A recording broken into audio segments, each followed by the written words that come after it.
I've been making a lot of dot character related videos lately on Honkai Star Rail, and today is no different as I'm going to be using Kafka once again. This time it is one of the most broken Kafkas that I've ever seen. Of course, E6 S5 with the new relic set that we got in version 1.5 of Honkai Star Rail. I'm looking forward to this because not only is Kafka an amazing character that everybody loves, to be honest, with the introduction of the new relic set, dot characters finally have a full-fledged build that is catered towards them. This person has the signature weapon for Kafka, but they also have her E6, as you can see here, which is really cool because I think that Kafka does benefit from a lot of these Eidolons. E1 makes it where when you do a follow-up attack, there's a 100% base chance to increase the dot received by 30%, which is really good. A lot of the time, if I don't want to use a skill point on another dot member, then it will go ahead and proc the follow-up attack, and this will help with that quite a bit. E2 makes the overall dot damage increase by 25%, which is amazing, especially if I have other dot characters there. E4 makes it where when an enemy target takes damage from the shock status afflicted by Kafka, she gets some energy back. And then finally but not least, E6, which increases the damage multiplier by 156%. Honestly, I think that her shock value is going to be a lot better than my normal Kafka is here, so I'm excited to see that because I do definitely like seeing a very high shock amount of damage, so hopefully I can see the shock value be extremely high in this case. And this Kafka does have the new relic set, as I said, which is very similar to the one that I have. I did a pretty decent job building my Kafka. If you guys want to check that one out if you haven't already, it was pretty cool. That's probably a more relatable Kafka than this one. And wow, look at these stats. This Kafka has nearly 4,500 attack. That is the highest amount I've seen on anyone that I've at least been able to run into, so that's really cool.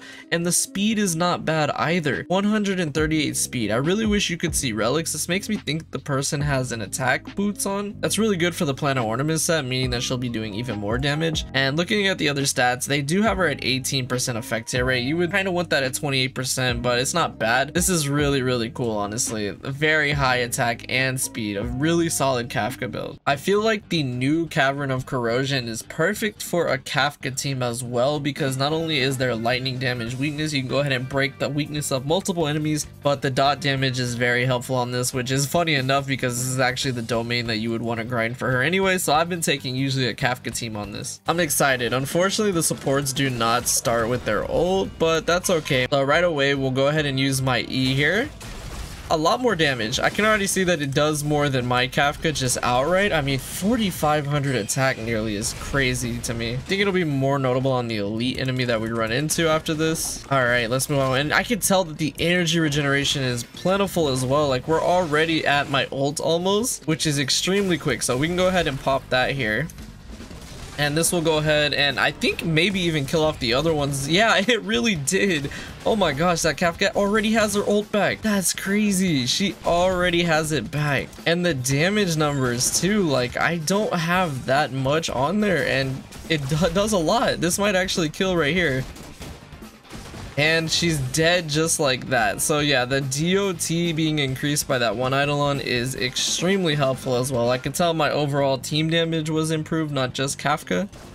The amount of damage that Kafka is doing, like look at that. That is so much off of just one proc. Like that's crazy. But even then, the damage that she's doing outside of DOT is actually pretty good. Like I think that this Kafka packs a punch for sure. I can only imagine how this Kafka is in simulated universe. All right, but the real question is, how is she gonna pair up against Phantilia? I'm not even gonna be bringing a Eidolon this time, and I might not even use his ability. We'll see, just because I think Kafka will be able to take care of everything here. I don't think I've ever actually used Kafka against Phantilia before, because you really don't need to, right? I mean, if you have a Eidolon like me, but I think that she's gonna do very well here. I'm not even gonna use a Eidolon's thing once, because what I've noticed about this Kafka is that her DOT potential, because she gets her ult so quickly, it just does devastating amounts of damage. So she's almost like just an AoE damage. Like she's really more just focusing on the damage, but she's able to take care of these flowers. That's pretty good. Okay. All right. So we'll go ahead and apply Sampo here, and then we'll be able to use my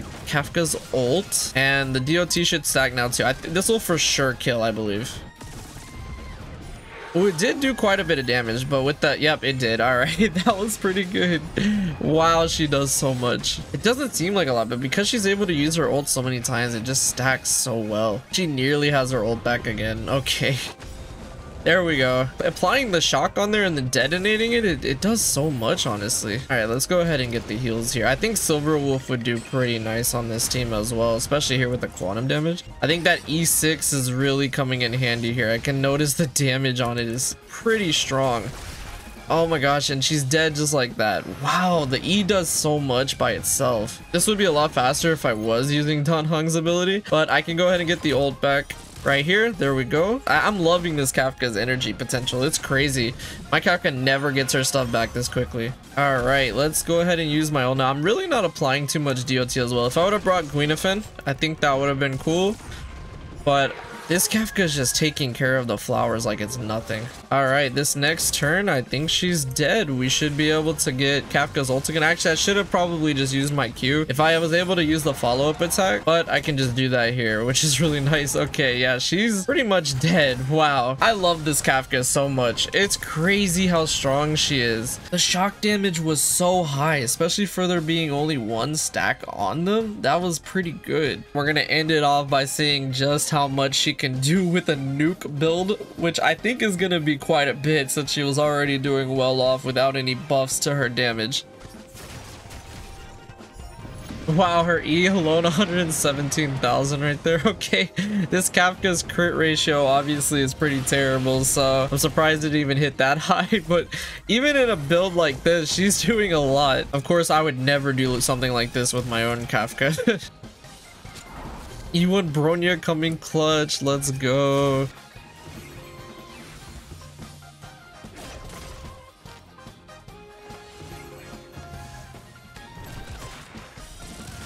Wow, 63,000 on the follow-up attack. Are you kidding me?